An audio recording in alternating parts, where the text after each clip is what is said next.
everyone, we are Team Code Nirvana going to present our solution for the problem statement with the title Women's Safety Analytics, Protecting Women from Safety Threats for Smart India Hackathon 2024. As this problem highlights the growing concern of women's safety, the increased crime rates demands an advanced surveillance and analytics solution. With our solution, we aim to continuously monitor surroundings, detect threats, and provide the safety alerts to prevent any potential violence. So let's grab and let's take a few minutes to understand the workflow. Let's go through the workflow. First, it all starts from the input which is taken from our surveillance cameras, which continuously monitors the particular area. And then there's a major task which is person detection and gender classification.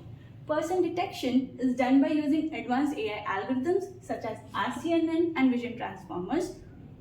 And then gender classification is done by using OpenPose or MediaPipe, which actually classifies genders based on attributes, facial expressions, etc.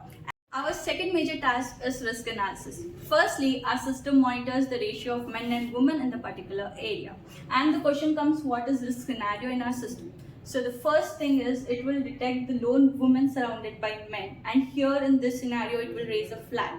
And suppose if there is a violence gesture happening in the particular surroundings, it will raise an alert to the nearby service centers, such as police stations. And then the further actions could be taken up by the police. So we believe that our solution would significantly can reduce the safety threats in our surroundings for women. Thank you.